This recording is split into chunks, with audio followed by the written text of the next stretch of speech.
Appreciate it. My pleasure. We are going to go to open forum here for the remainder of today's Washington Journal. That's any public policy debate or political debate that's on your mind. Here are the lines. Democrats 202-748-8000. Republicans 202-748-8001. And Independents 202-748-8002. 8002. You can also text us with your thoughts at 202-748-8003. Just include your first name, city, and state. We'll begin with the latest from Fox News. This is the headline from the president's interview with Fox and Friends earlier, saying that they have a suspect in custody in the killing of conservative activist Charlie Kirk. And the Associated Press is reporting, confirming that the suspect is in custody in connection with the shooting, a 22-year-old from Utah, according to an AP source. Let's listen to the president earlier this morning on Fox and Friends. Updates on the suspect? Yeah. Can I always say, I think, just to protect us all, and so Fox doesn't get sued, and we all don't get sued, and everything else. But I think with a high degree of certainty, we have him in custody, right? In custody. Everyone did a great job. We worked with the local police, the governor. Everybody did a great job. You know, getting somebody that you start off with absolutely nothing. And we started off with a clip that made him look like an ant. That was almost useless. We just saw there was somebody up there. And so much work has been done over the last 2.5 days. You know, it's amazing, actually, when you start off with that and then all of a sudden you get lucky or talent or whatever it is. But, yeah, I think we're in great shape. Mr. President. He's in custody. Any updates on the suspect? Yeah. Can I always say, I think, just to protect us? That's the president on Fox and Friends from earlier this morning, saying that the suspect is in custody, AP confirming that. And now we are waiting for FBI officials in Utah, in Orem, Utah, to brief the public on the investigation. We'll hear more details from them coming up here, live coverage on C-SPAN. Let's go to Elizabeth, who's in Schenectady, New York, an independent. Elizabeth, let's hear from you first here in open forum. Go ahead. Thank you for taking my call. Yes, my concern concerning the recent assassination of the gentleman is that now I'm worried that our president and the Republican Party, especially the MAGA section of the party, are going to have retribution acts that they are going to try to silence the voices of people who may dissent or have critical views of what happened. And this is a problem in our country, and I think people must demand that there be total transparency who the person is, if the person is the person that they do feel committed the act. We want to know all along the way who he was and what his motive was, if they can find out. Well, Elizabeth, we're waiting on some of those details from an FBI briefing that's about to take place. On your screen, you can see the live camera there in Orem, Utah.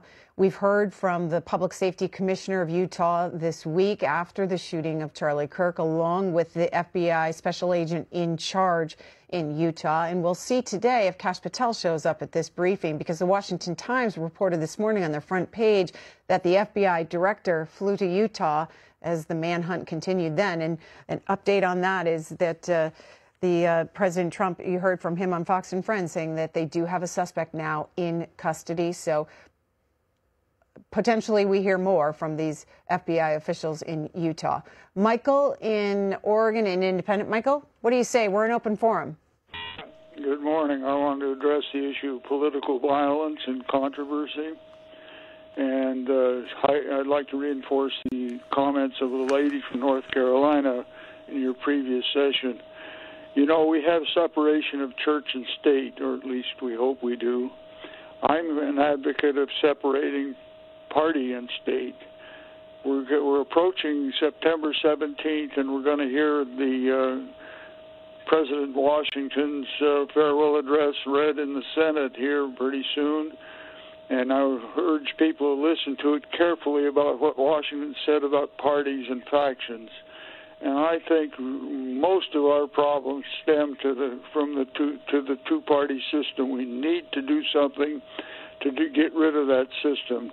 Now, I don't mean we need to get rid of parties. You can belong to parties just like you can belong to churches, but there's no reason why we should be registering by parties when we register to vote, and there's no reason to have partisan elections. We don't have partisan elections for cities and counties. We need to eliminate partisan elections entirely, and I think that would go a long ways, and it wouldn't take anything in the way of constitutional amendment. Congress can do this all by itself, can eliminate the artificial aisle that separates the blues from the reds, so they can seat all the members of Congress alphabetically, and the heck with this separation by party. So that's my opinion. All right, Michael. Well, the opinion of the New York Times editorial board this morning is this: Kirk's horrific killing in America's worsening political violence, and they say this is a moment to turn down the volume and reflect on our political culture. They say that it is a moment for restraint rather than cycles of vengeance or the suspension of civil liberties, as some urged on Wednesday. It is also a moment to engage with people who have different views from our own. When society loses the ability to argue peacefully and resort to violence to resolve their political debates, it usually ends very badly. Danny in Arkansas, Democratic caller. Danny, good morning to you. Go ahead. Well, good morning, young lady. Just thinking about this red and blue thing with political violence, political interactions. It goes back to the race thing, black or white.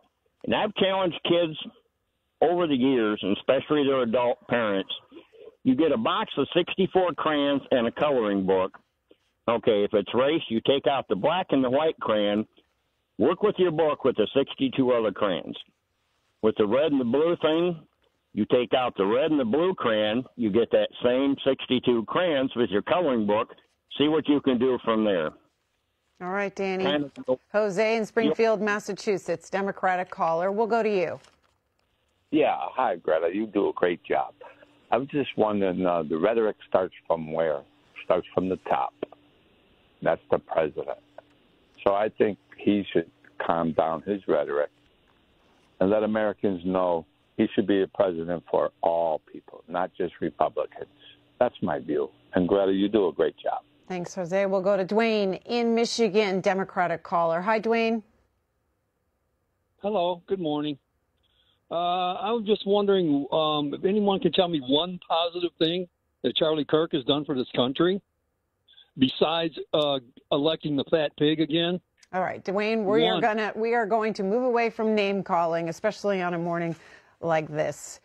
We're getting your thoughts in open forum here this morning on any public policy or political debate. We want to hear from you. If you're a Democrat, dial in at 202-748-8000. Republicans, 202-748-8001. And Independents, your line, 202-748-8002. And remember, you can text us as well. Include your first name, city, and state at 202-748-8003.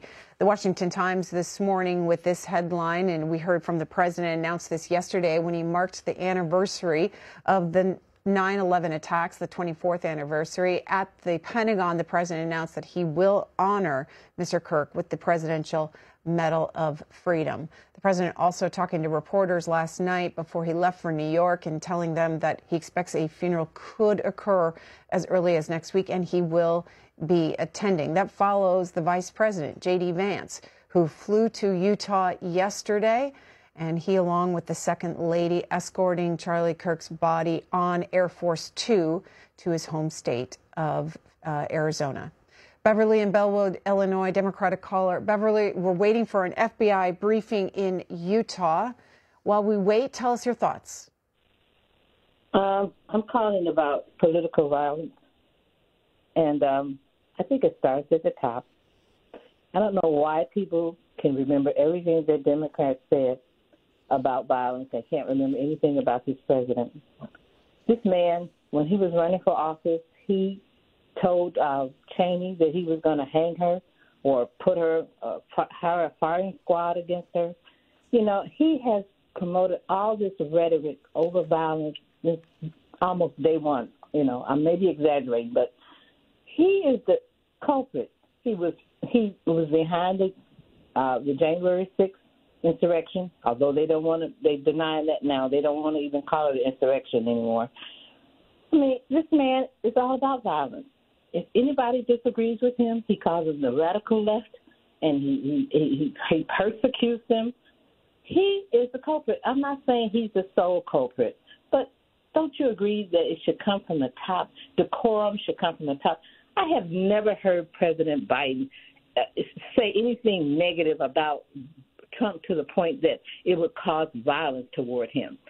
Okay, calling him a fascist, if he acts like a fascist, that doesn't cause violence toward him. I'm talking about seriously trying to hurt someone. He even got rid of well, Beverly, if the president says radical left, how is that different than President Biden calling President Trump a fascist? What's the difference there? To me, he used it in the terms of persecuting, accusing this guy of being a leftist. He didn't even know what he was. We still don't know what political affiliation this man has. But to call him a radical left, what radical left person did some shooting? I mean, I don't understand. What's the purpose of calling somebody radical when there's somebody that has been shot? Okay. Why can't you stick with the decorum of that? We are so sorry all this happened, even though we might disagree with his beliefs and everything. He's the only president that went. He's the only political figure that went that way. Okay. And Beverly, the president also said yesterday when he talked to reporters before leaving the White House, when he was asked, how do you want your supporters to respond? He said, nonviolence. Here are two quotes from Republicans in the Wall Street Journal this morning. Representative Thomas Massie, who is a Republican from Kentucky, a regular critic of the president, said the president needed to work on his own language. He said it's amusing sometimes, and it doesn't offend me that he's over the top with the rhetoric. But some people take it literally, and he should probably tone that down himself. And then asked if Trump should present a unifying message, retiring centrist Republican Don Bacon of Nebraska said, quote, I wish he would, but I'll just say this. He's a populist. Populists dwell on anger. Let's go to Ernest, who's in California, a Republican. Ernest, good morning. Go ahead. Good morning. I was just wondering why it seems to be that the Democrat Party is calling for all of this violence. You remember Maxine Waters? She got up there and said that get in their faces, you accost them. And what does she think that meant? They were inviting them to an ice cream social? That woman is dangerous, and they ought to take her away somewhere. But we'll go to Chuck in Arkansas, Democratic caller. Chuck, we're in open forum. We're waiting for an FBI update on the Charlie Kirk shooting in Utah. Go ahead. Yeah, I was wondering why we just cannot register to vote without putting a Democrat, Independent, or Republican. Just vote, register to vote. That way they can't single anyone out. So thank you very much. That's all I have to say. Okay. All right. Tim in California, Republican. Hi, Tim. What do you have to say? Hello. Hey, my opinion is I'm a Republican. I have 5 kids. I homeschool them. So I think everyone's really missing the point. First of all, the media stokes a lot of this. They call MAGA Nazis. And, yes, Joe Biden called us Nazis, and we're a danger to the Republic. So that stokes violence. And in the schools, this is what Charlie Kirk was trying to do. In the schools, they're indoctrinating them. You can't give your conservative side in school. They'll shut you down. And they don't teach discourse where, hey, we agree to disagree. They don't teach civics. They don't teach the true founding of this republic. And there's a lot of anger, and the media is part of it. The media stokes this. If you watch these, Cory Booker said, I wish somebody would punch somebody in the face. That is stoking violence, and the kids are impressionable. They're young, and you're indoctrinating them, and you're filling their minds full of, violence and anger, and, and they're acting out. It's no surprise this is a young. The FBI has a certain role to play, and we will.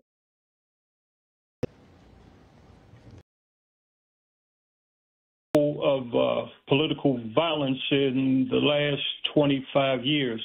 I'm talking about January 6th. To call January 6th a riot is like calling Hurricane Katrina a storm.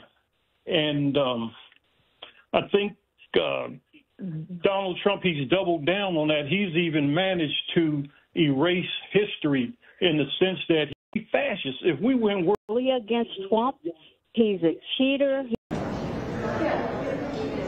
So who's going to pick your fruit? Who's going to pick your vegetables? I don't think my husband's going to get out there and do it. All right, Diana. All right. We'll go to Richard, who's in Rockport, Texas, Independent. Richard, we're in open forum here this morning on the Washington Journal. Go ahead. Yes, good morning. I've got quite a diversity of comments there. I see President Trump wants to give Charlie Kirk the Medal of Freedom. What I'd like to see is a statue in the Capitol of Charlie Kirk wearing a T-shirt that says freedom on it. That's my suggestion. All right, we'll go to Houston, Texas. John is watching there, Republican. John?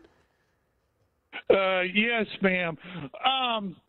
If you have any doubt about the views of Charlie Kirk, he actually has a Democratic counterpart, and that he's about 10 years younger than Charlie Kirk was, but he's a young man, articulate,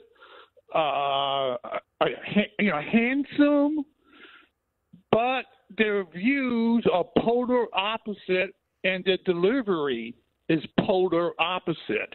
And that individual is David Hogg, who was the vice president of the DNC, and the guy was such a lunatic that the DNC kicked him out of his office. John's point there in Texas, a Republican. We'll go to Herndon, Virginia. John, a Democrat there. Go ahead, John. Good morning. Thank you for taking my call. I really am so disappointed that you just say the lady who just called, why did you bring the president? I don't know whether you listen to President when he talk and how he sent the message to the people, but that's not the reason I call. I think that go back and see your first call this morning that you take. He brought the Hillary Clinton. People need to understand you can't have this hate all your life. When you get up in the morning, you need to understand that you need to change the way you have the day. That you need to say to yourself that you are healthy, you have a good family. Think positive. The problem is the people, they have this hatred that you can't take away, whether you are a Republican. Majority, I will say the Republicans, because they think that something has been taken away. That's not how. This young man, I respect him because he does go to the universities. I might not like it, what he say. I always teach my children, if you don't like the other person, what he's saying, walk away. But you have to understand, if you want to be respected, your opinion, you have to listen to the other side. That's how it should be. But the problem is, we going back to Hillary Clinton, and it's so sad that these people, they listen to Sean Hannity 9 o'clock and Laura Ingraham, and they wake up with the negativity in the morning and attacking people. Please, Republican, those guys who have this disease, be nice to yourself and understand there is a good thing out there that you can change your life. Thank you for taking my call. All right. John there in Herndon, Virginia, Democratic caller. We are waiting for the FBI officials to come out here in Orem, Utah. That is the live shot on your screen. And we're waiting for them to come out and give an update on the investigation into the killing of Charlie Kirk. The president on Fox and Friends earlier this morning saying that they have a suspect in custody. The Associated Press confirming that the suspect is a 22-year-old from Utah. And we expect that we will hear more details about this suspect from the FBI officials in Orem, Utah. While we continue to wait, Rosetta in Canton, Ohio, Republican. Rosetta, go ahead. Hello? Rosetta, we're listening to you. Go ahead. You are on. All right. I'm going to go to Jenny, who's in Tampa, Florida, independent. Jenny? Hi, good morning. Thank you so much for taking my call. What I want to say about the political violence that we're living is, yes, it is horrendous. But the political violence doesn't come out of nowhere. The hate doesn't come out of nowhere. I think somebody like Charlie Kirk is part of the problem and is a huge part of the division, the political division that we are now seeing. You can't go around and say you love Jesus Christ in one sentence and then say that standards are lowered for hiring minorities. Black women don't have the mental capacity to obtain governmental positions because they had to do it, and how they got there is by stealing a white person's place. You cannot say these two things in the same sentence. Either you're one or the other. He was spewing a lot of racist comments. He was igniting this political violence. Remember, political violence isn't just shooting a gun and killing somebody. It's also words. It's also words. Saying that you don't recognize an entire state is saying that you don't recognize the people that live in it. And this type of rhetoric is the one that is affecting our communities directly, our minority, our communities that are made up of minorities. Look at our political or look at our social climate now and political climate against immigrants that are being directly targeted. Somebody like Charlie Kirk is spreading that type of rhetoric. There's nothing wrong with saying, I disagree with your point, but there is something wrong when you're standing for something that is affecting people directly, especially the existence of somebody, the rights, the fact that that we're not white. Okay. I am not a white person. Jenny, there in Tampa, Florida. I'm going to hear from John, who's in Oklahoma, Republican. John? Yes, ma'am. What I am seeing, I watched the documentary Ukraine on Fire, where they list Antifa as one of the problems in Ukraine in 2012-13. I think we've got foreign adversaries supporting what's going on here. They are trying to overthrow our government. You think this is an instigation by our adversaries to... Yes, ma'am. I think we are getting, I'm not sure, they list in that George Soros was supporting a part of that. What went on in Ukraine, and that was in 12, 13, and 14. So, okay. John in Oklahoma. Jean in Wisconsin, Democratic caller. Jean, we'll go to you next. Hi there. Thank you for taking my call. A couple things. First of all, I knew Donald Trump in the 80s and 90s in the business world in New York, and nobody would work with him. His character was always that question, and it's sad that we get these kind of people to go into politics because rhetoric is what wins. The challenge I have, and I have voted on both sides over my life, and I was thankful that I never had to be polarized to do it. I have yet now, as a more leaning Democrat, I'm more of a conservative Democrat, I have yet to see one Republican who will say, why do you feel that way? I have yet to see anyone who has a Trump sign saying, let me understand what you are thinking. And you just don't see that. So my challenge to people on both sides is get to the middle. Once in a while, change your view for the other side, even if you affiliate with a party. But it has really gotten polarized. And I want to thank the caller who was about 3 before me, who talked about the core values of Kirk. His values were bad. He did not like really women's rights. He did not like minority rights. So he was a polarized candidate, probably likely be in path for president. But to put a statue of him in the Capitol, whoever said that, that's just sickening to me. Thank you very much. Rhonda in Timberlake, North Carolina, an independent. Rhonda. Yes, I just wanted to say that these negative comments made by Trump and, different people, it needs to stop. It's kind of like, I think Kirk seemed like he was coached by Trump. All right, Rhonda, I have to jump in at that point. We need to go to Orem, Utah, where officials are giving an update on the investigation into the shooting and killing of Charlie Kirk. Live coverage here on C-SPAN. And federal law enforcement partners. Following the remarks today, Governor Cox, Director Patel, and Commissioner Mason will take questions. Thank you.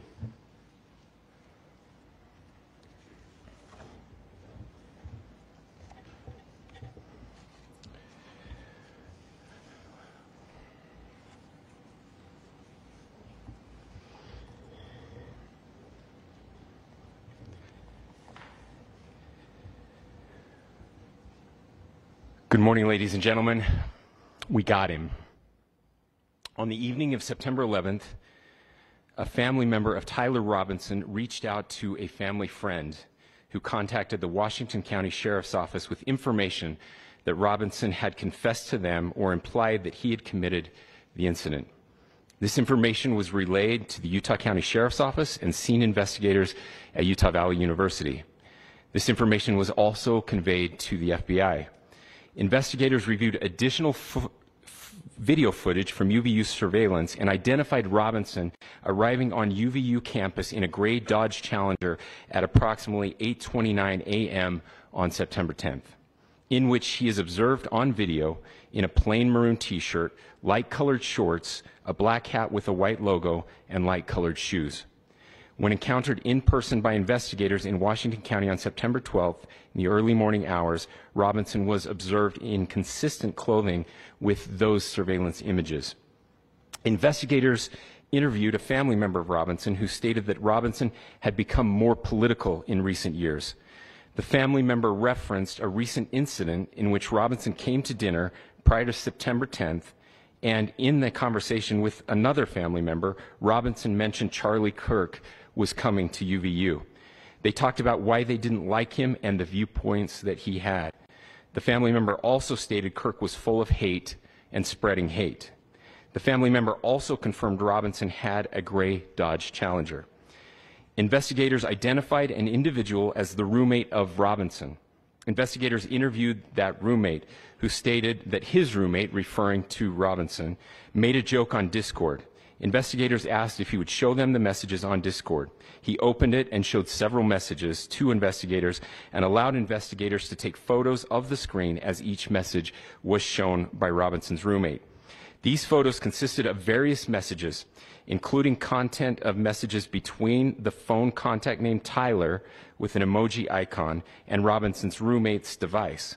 The content of these messages included messages affiliated with the contact Tyler, stating a need to retrieve a rifle from a drop point, leaving the rifle in a bush, messages related to visually watching the area where a rifle was left, and a message referring to having left the rifle wrapped in a towel. The messages also refer to engraving bullets and a mention of a scope and the rifle being unique. Messages from the contact Tyler also mentioned that he had changed outfits.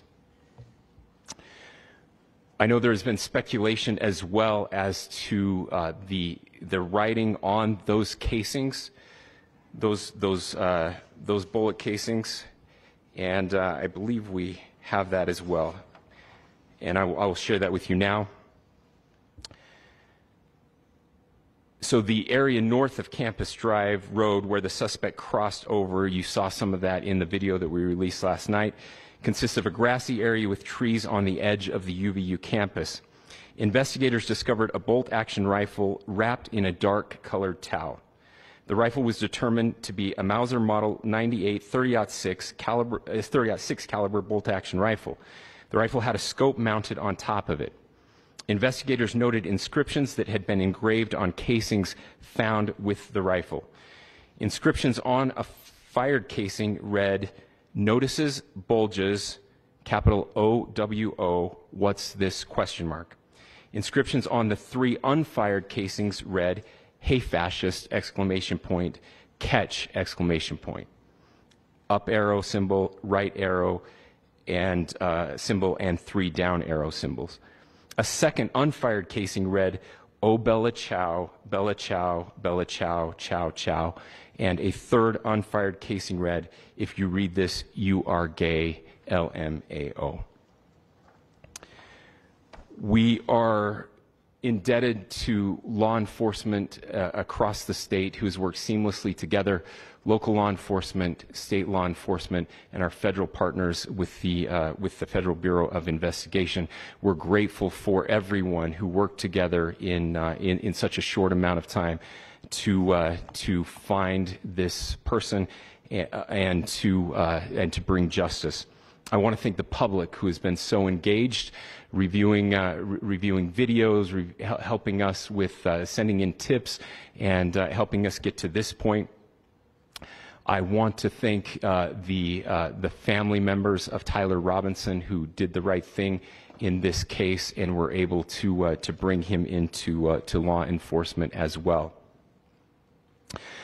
I especially want to thank the family of Charlie Kirk, Erica, Charlie's parents, his children. I want us to be thinking of them as we bring justice in this case. They will be involved in that justice. We will be working very closely with them as we move through this process as well. This is a very sad day for our country, a terrible day for the state of Utah, but I'm grateful that at this moment we have an opportunity to bring closure to this very dark chapter in our nation's history. With that, I will now turn the microphone over to the Director of the FBI, Kash Patel. Thank you, Governor. This is what happens when you let good cops be cops. The FBI and our partners are proud to stand here today together to bring justice to the family of Charlie Kirk and honor his memory. I want to express my deep gratitude to President Trump, the Vice President, and the entire White House who have been so incredibly supportive with both resources and just personally to the FBI as a team. They had our backs the entire way, and I just want to express my gratitude for giving us the resources we need to operate in this space to bring this sort of justice at this sort of speed. In 33 hours, we have made historic progress for Charlie. Governor Cox, our partnership has been absolutely incredible these last few days. Our partnership will endure. Your state and local partners, your sheriffs, your DPS community has been unbelievably impressive in the hardest of times. And a case like this cannot be solved, cannot be brought without partnering with your state and local authorities. The FBI has a certain role to play, and we will play that role, and we will lead out for the federal government. But Governor Cox, we are so grateful for your state partnership that led out on this investigation. A little bit of the timeline. Charlie was shot at 12:23 p.m. on Wednesday. The first FBI agents arrived on scene in 16 minutes with chiefs of police at 12:39 and secured the scene. The FBI immediately launched fixed-wing assets. We utilized these assets to transport personnel, specialty technicians, hostage rescue teams. We also utilized these assets to go back and forth from the East Coast and here in Utah to transport forensic evidence and other evidence that will be analyzed and is being analyzed at our FBI laboratories in Quantico and other laboratories, including the ATF. At my direction, the FBI released the first set of FBI photos of the suspect at 10 a.m. local time on 9/11. Then, shortly thereafter, the FBI reward of $100,000 was released at 10:45 a.m. local. Myself and Deputy Director Bongino arrived on the scene at approximately 5:30 p.m. on 9/11. The governor led a press conference last night at approximately 8 p.m., where at my direction, the FBI released a never-before-seen video of the suspect. We also released new images to the public of the suspect. And just last night, the suspect was taken into custody at 10 p.m. local time. In less than 36 hours, 33 to be precise, thanks to the full weight of the federal government and leading out with the partners here in the state of Utah and Governor Cox, The suspect was apprehended in a historic time period. And I want to highlight what Governor Cox said. This would not have been possible without you, the media, and you, the public. That's why we went so public, so fast, and we're so transparent, and we're committed to that transparency. The crime scene, just a little bit there. It is a large crime scene. State and local authorities, along with federal authorities, processed that crime scene quickly. And I even had the ability to walk through that crime scene and walk through the steps the suspect took to learn more about what was needed and what resources we needed to bear to create a full picture for the FBI and leadership back in Washington. Furthermore, thankfully to state and local partners, forensic evidence has been seized and continues to be garnered. Forensic evidence has already been evaluated at FBI laboratories in Quantico and state and local authorities here. We will continue to process evidence as we see it, as we collect it, and we will continue to deliver to Governor Cox and his team. Last night, we had a total of approximately 7,000 leads. As of this morning, thanks to your great work, we have over 11,000 leads that were called in to the FBI. And we are running out every single lead that we can. Every one of those leads will be run out. The arrest is a testament to the dedication of good law enforcement being great and partnerships in law enforcement, which I've tried to highlight as my tenure as the director of the FBI. There is no better relationship for law enforcement than the FBI to partner with state and local authorities, and you've seen it here in these last few days. The FBI Salt Lake field office, along with our offices in LA, Phoenix, Denver, San Antonio, Las Vegas, Pittsburgh, Buffalo, our headquarters component in Quantico, all participate in the FBI. I want to express my deep gratitude to the employees of the FBI, the men and women, the evidence response team tacticians, the special operators, the agents, the support staff. You have done monumental work in historic time when the public, who had a right to demand such an expeditious solving of an investigation, the FBI answered that call diligently, critically important to our nation, and we delivered. And I'm proud to be their leader, and I'm proud to be the director of the FBI. This is very much an ongoing investigation, as the governor said, and we will continue to work with state and local authorities to develop the investigation, to provide them the evidence they need for their ongoing prosecutions, and we will be here to answer every call they absolutely have, as long as it takes, for as long as we need to find and apprehend whatever suspects were involved in this crime. Lastly, to my friend Charlie Kirk, rest now, brother. We have the watch, and I'll see you in Valhalla.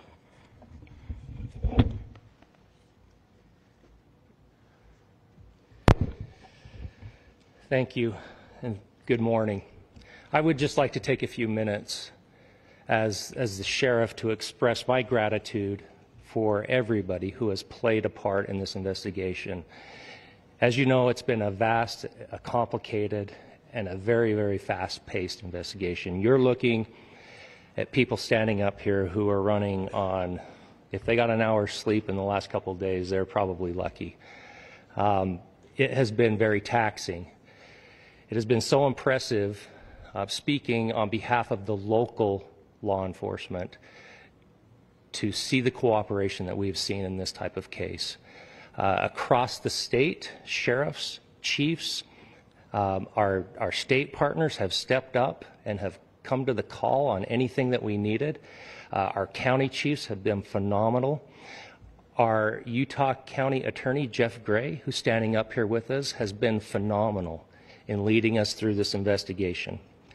I would like to thank the federal government for their resources, their assets. Our local team here, our FBI team, has been extraordinary in helping us work through this and bring this person to justice. Most of all, I would like to thank the public, and specifically, I would like to thank the public who turned to prayers and who turned to positiveness for us. I would like to thank them on behalf of the law enforcement community, because we needed those prayers. That's what we needed to get through this. We needed your support, and you gave it to us. We needed your patience, and you gave it to us. And I would like to thank you for the Kirk family, because that's what they need, is your support and your prayers, and that will get us through all of this. So thank you, everybody, for everybody that have stepped up. We've had such a phenomenal response to this. Thank you.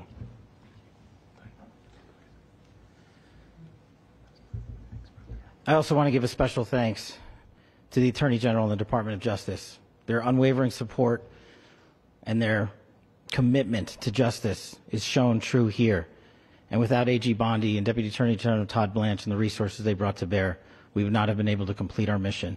And I just want to say special thanks. It's an honor to be a part of the Department of Justice.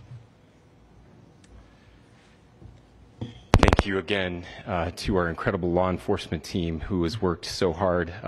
Sheriff, I got a solid 90 minutes last night, so I'm probably the most well-rested person up here.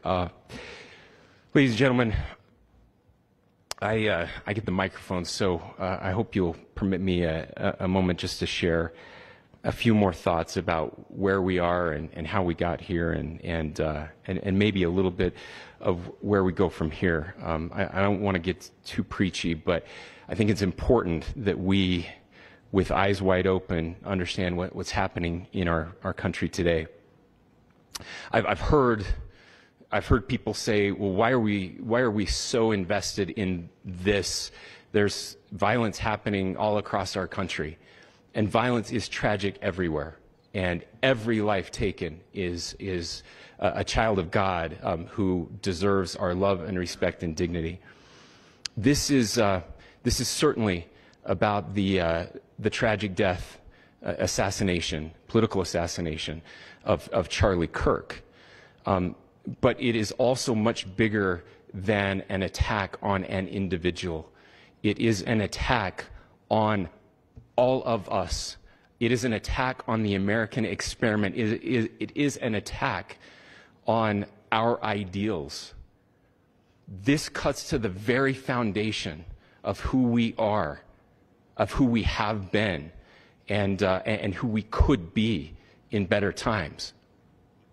Political violence is different than any other type of violence for lots of different reasons. One, because in the very act that Charlie championed of expression, that freedom of expression that is enshrined in our founding documents, in having his life taken in that very act, makes it more difficult for people to feel like they can share their ideas, that they can speak freely.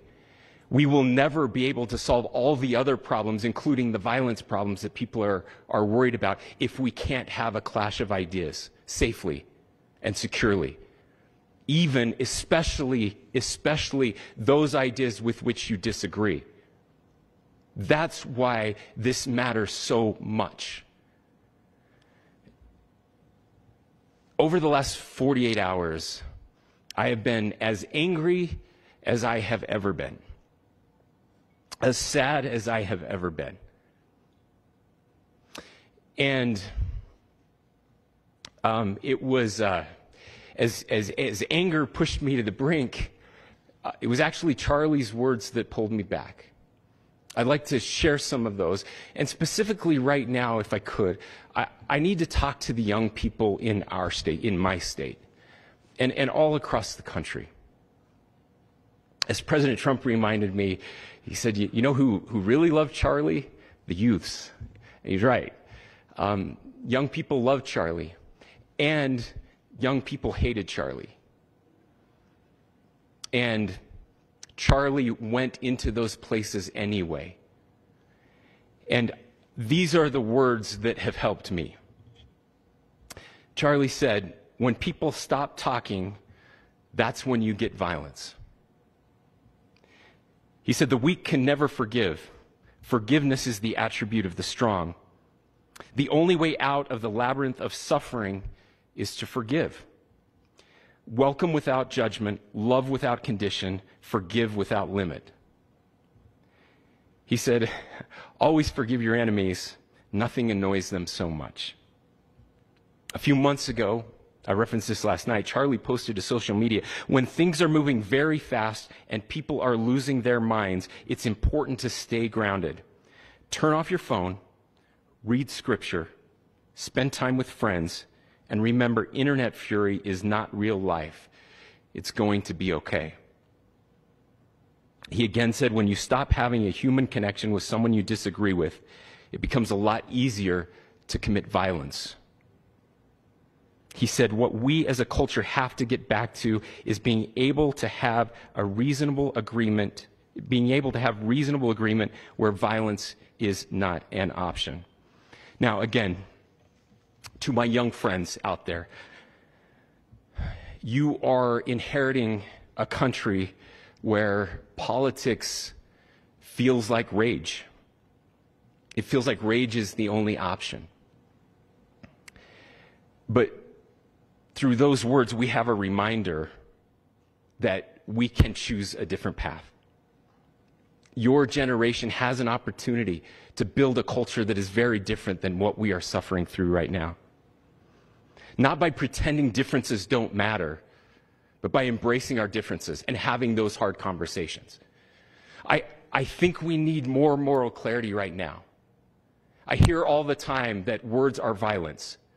Words are not violence. Violence is violence. And there is one person responsible for what happened here. And that person is now in custody and will be charged soon and will be held accountable. And yet, all of us have an opportunity right now to do something different. I want to thank my fellow Utahns. This bad stuff happens. For 33 hours, I was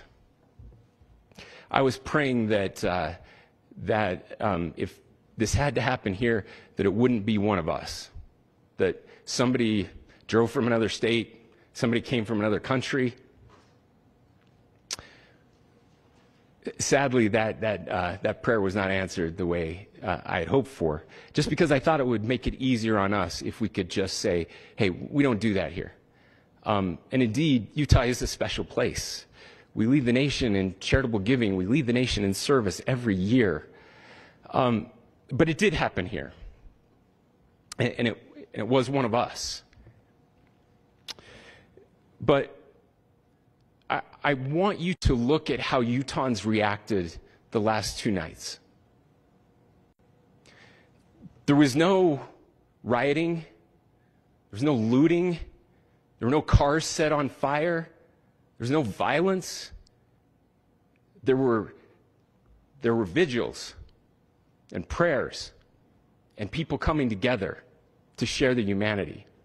And that, ladies and gentlemen, I believe is the answer to this. We can return violence with violence. We can return hate with hate. And that's the problem with political violence, is it metastasizes. Because we can always point the finger at the other side. And at some point, we have to find an off-ramp, or it's going to get much, much worse. But see, these are choices that we can make. History will dictate if this is a turning point for our country. But every single one of us gets to choose right now if this is a turning point for us. We get to make decisions. We have our agency. And I desperately call on every American, Republican, Democrat, liberal, progressive, conservative, MAGA, all of us to please, please, please follow what Charlie taught me. I'll just conclude with words I share often from a friend and author, Yuval Levin, who was asked if he was optimistic about our country. And he said, I'm not optimistic. He said, I hate optimism. Like, that sounds bad. But he said, optimism is a vice. It's this idea that good things are just going to happen. And he said, in the history of the world, good things have never just happened. He says, I'm not optimistic, but I am hopeful. And hope is the virtue that sits between the vices of optimism and pessimism. Hope is the idea that good things are going to happen because we can make them so. I still believe in our country. And I know Charlie Kirk believed in our country. I still believe that there is more good among us than evil. And I still believe that we can change the course of history. I'm hopeful because Americans can make it so. Ladies and gentlemen, we're happy to answer any questions you might have. Please speak to whether the suspect is speaking with authorities and his demeanor, Tyler Robinson, when he turned himself in. I cannot speak to that right now. Governor, how do you interpret the engravings on casing? Well, I will leave that up to you to interpret what those engravings mean. I think the clearest one that says "catch fascist," there's not, and by the way, that's like catch like a ball, catch this. That's I think that speaks for itself. Governor, you indicated that he had been communicating. Please. Talk about this level of hatred that this person expressed. Beyond that, is there anything in your view that you discovered that may have radicalized or changed him to prompt him to commit such a horrific? There's nothing more that we can share at this time. Governor, yeah, you indicated that he had been communicating with a friend on Discord about the gun. Do you anticipate any more arrests? We do not at this time have any information that would lead to any additional arrests. Do you believe he acted alone? Yes, but the investigation is ongoing.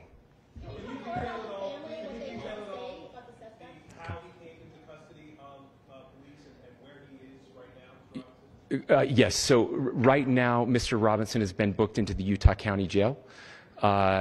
You heard the president this morning report that he was taken into custody, that his family and a friend helped to deliver him into custody of law enforcement in Washington County. For those of you that don't know where Washington County is, it is the southwesternmost part of the state of Utah. It's about a 3.5 to 4 hour drive from here, where we are right now, and that's where he lived and where they turned him in.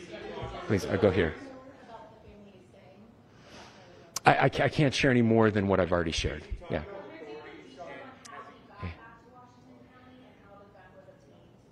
So how we obtained the gun? The gun was found here. So I don't have much more details on that. We do know that he drove. We had his car here on campus, and then we had his car going south back to the St. George. It's actually the city of Washington in Washington County. Is he talking with authorities, and did he discuss a motive? I'm sorry? We don't have any information that would lead us to believe that. Yes, in fact, it was just released. Yes. I can't answer that right now. Yeah, thank you. Over here.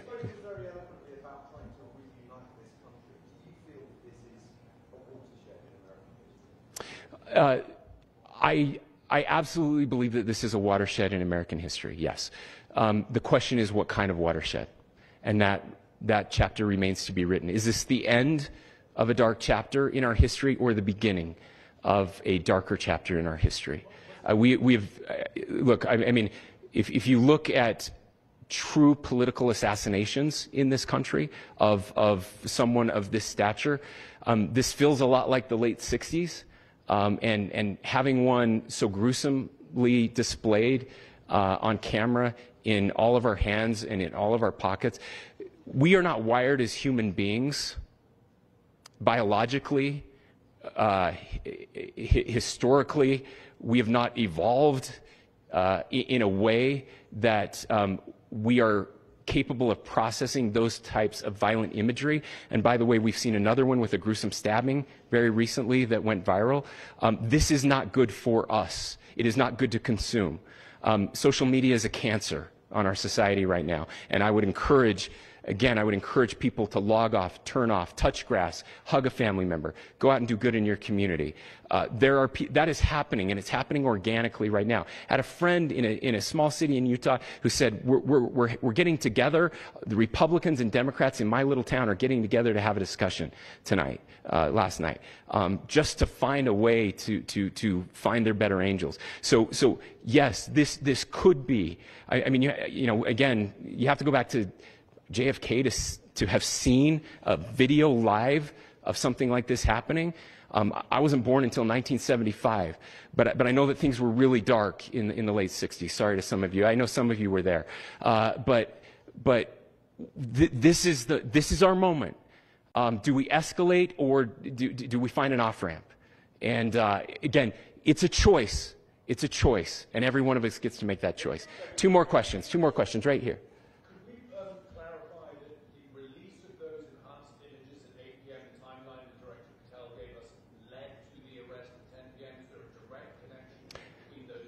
I cannot comment if there is a direct connection or not, but all I can say is that that through some process, the family came to know that this had happened. One more thing, Governor.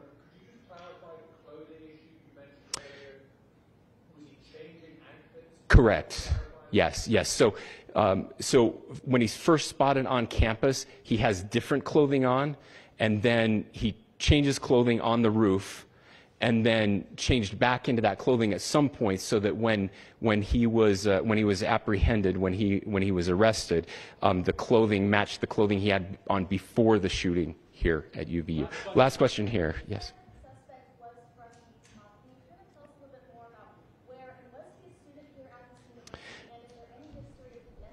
Yeah. So I don't have any information on the mental illness part. He was not a student here at UVU. He was living and had lived for a long time with his family in Washington County, in the southernmost part of our state.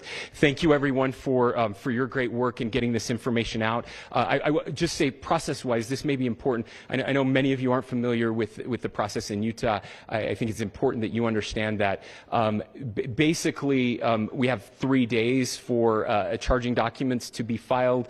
A CI will be filed. We'll have more information then, more detailed information as those charging documents are filed in preparation for a preliminary hearing. So 3 days. So we would anticipate then that early next week those charging documents will be filed. We will obviously be working. The county attorney will be working very closely with Mr. Kirk's family as those documents and decisions are prepared and made. Thanks, everyone. Hearing from officials about the capture of a suspect in the shooting of conservative activist Charlie Kirk, and we'll continue to provide updates on the C-SPAN networks.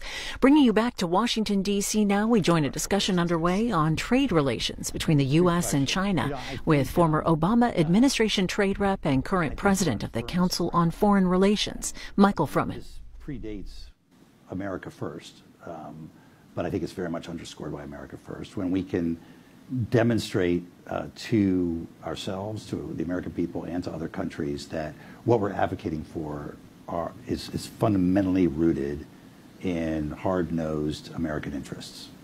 I think there's room for things like human rights within that, but I think frankly we're probably on firmer ground when we make the argument about why human rights are in the interests of the United States, the core national security interests of the United States, than to do so on purely moral grounds, because I don't think the moral grounds have as much resonance, at least at the moment, as perhaps they used to. I think it's been interesting. I mean, I'm thinking about this when Jimmy Carter passed away last year. It was sort of 50 years since he introduced human rights as a top priority for American foreign policy, and it strikes me there's a need to now go back and look at 50 years of human rights policy and say, what's worked? Where have we moved other countries? What hasn't worked? And what lessons, again, with clear eyes, do we draw from that going forward to the degree that these are issues that are really fundamental to U.S. interests? I don't think we've actually done that. I don't think we have a real clear-eyed view of how to take human rights forward as part of a foreign policy. By the way, I broadened it out from human rights. I think you could make similar arguments about global health, about